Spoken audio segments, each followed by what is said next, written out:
नमस्कार दोस्तों, आप सभी लोगों को पौष अमावस्या की हार्दिक शुभकामनाएं। तो दोस्तों, आज की इस वीडियो में हम बात करेंगे पौष अमावस्या के दिन आपको क्या करना चाहिए, क्या करने से पितरों को शांति मिलती है, इस दिन आप किस तरीके से व्रत कर सकते हैं और व्रत कथा किस प्रकार से है, तो सभी चीज़ों का वर्णन करेंगे। तो आप लोग वीडियो को बिल्कुल भी स्किप मत कीजिएगा, पूरा देखिएगा। तो इस दिन यदि संभव हो तो सुबह गंगा नदी में स्नान करें। अगर आप गंगा नदी में स्नान नहीं कर सकते हैं तो आप अपने नहाने के पानी में गंगा जल मिला लें।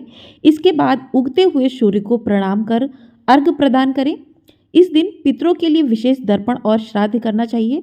अमावस्या के दिन व्रत करने और शाम के समय पीपल के पेड़ के नीचे दीपक जलाने से घर में हमेशा पितृ के आशीर्वाद से सुख समृद्धि बनी रहेगी और आर्थिक उन्नति होगी। इस दिन गरीबों को खाद्य सामग्री, कंबल, तिल आदि का दान करना भी बहुत शुभ माना गया है। अब बात कर लेते हैं पौष अमावस्या का शुभ मुहूर्त क्या है। तो इस वर्ष पौष अमावस्या यानी इसको बकुला अमावस्या भी कहते हैं, 11 जनवरी दिन गुरुवार को है। तो पौष अमावस्या की तिथि 10 जनवरी को रात 8:11 से शुरू होगी और 11 जनवरी शाम 5:27 तक रहेगी। ऐसे में उदया तिथि के अनुसार अमावस्या 11 जनवरी को है और इस माह में शुभ और मांगलिक कार्य मकर संक्रांति तक वर्जित होते हैं। धार्मिक और आध्यात्मिक चिंतन के लिए ये महीना बहुत ही ज़्यादा उत्तम माना गया है। शास्त्रों के अनुसार इस माह को छोटा श्राद्ध पक्ष भी कहा जाता है। कहते हैं कि इस माह में पितरों का श्राद्ध करना या पितरों के लिए कोई भी पूजा करना, उससे पितरों को शांति मिलती है और मोक्ष की प्राप्ति होती है। पौष माह में पितरों के लिए पूजा और धार्मिक कार्य करने का भी प्रावधान है। इस माह में पितरों के लिए तर्पण और पिंडदान के साथ साथ भगवान विष्णु और सूर्य देव की पूजा का भी विशेष महत्व होता है। तो इस दिन आप व्रत करते हैं तो आपको सभी मनोकामनाएं पूरी होती हैं और आपके घर में सुख समृद्धि का वास होता है और पितरों को भी शांति मिलती है। तो इस दिन विशेष रूप से पितरों के लिए पूजा रखी जाए तो बहुत ही ज़्यादा शुभ माना जाता है। तो चलिए अब बात कर लेते हैं पौष अमावस्या की कथा। अब कथा सुनते हैं। तो कथा किस प्रकार है, आइए सुनते हैं। पौराणिक कथा के अनुसार एक गरीब ब्राह्मण रहता था। उसकी सुंदर, गुणवान और संस्कारी बेटी थी, लेकिन उसका विवाह नहीं हो पा रहा था। एक दिन गरीब ब्राह्मण के घर पर कुछ साधु आए और ब्राह्मण की सेवा से प्रसन्न होकर उन्हें आशीर्वाद दिया। फिर उन साधुओं ने उस कन्या को विवाह के लिए उपाय बताते हुए कहा कि यहाँ से कुछ दूरी पर एक परिवार रहता है। यदि यह रोज जाकर उसकी पत्नी की सेवा करे तो विवाह में आ रही अड़चन दूर हो जाएगी।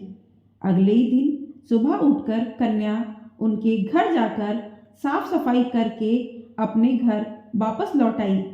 फिर रोजाना ऐसा ही करने लगी, जिसे देखकर उस परिवार की स्त्री काफी हैरान थी कि कौन उसके जागने से पहले घर की सफाई करके चला जाता है। कुछ ही दिन बाद वह स्त्री समय से थोड़ा जल्दी उठ गई और उसने बाहर आकर देखा कि ब्राह्मण की पुत्री सारे काम कर रही है। जिसे देखकर स्त्री ने पूछा कि आप कौन हैं? तब कन्या ने उसे साधु द्वारा बताई गई सारी बातें बताई। उस स्त्री ने कन्या की सच्चाई और सेवा से खुश होकर उसे शीघ्र विवाह होने का आशीर्वाद दिया। लेकिन जैसे ही उन्होंने कन्या को आशीर्वाद दिया, उनके पति की मृत्यु हो गई। फिर भी उसने हार नहीं मानी और आंगन में लगे हुए पीपल के पेड़ की 108 परिक्रमा करके भगवान विष्णु से अपने पति का जीवन लौटाने की प्रार्थना की।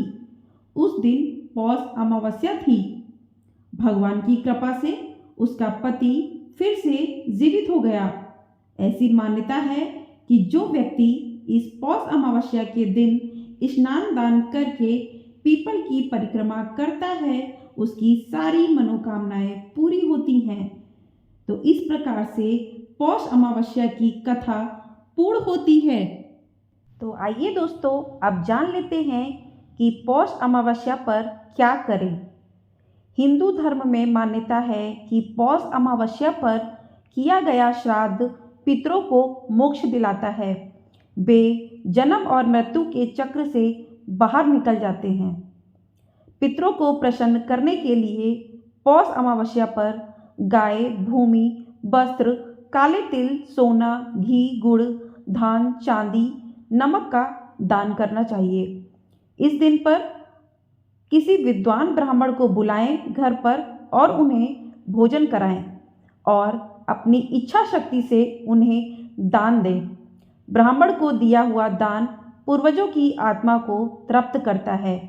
अगर परिवार पितृदोष की पीड़ा से गुजर रहा है तो पौष अमावस्या पर शुभ फल की प्राप्ति के लिए नीलकंठ स्तोत्र का पाठ करना चाहिए। इससे पितृदोष के अशुभ प्रभाव में कमी आती है।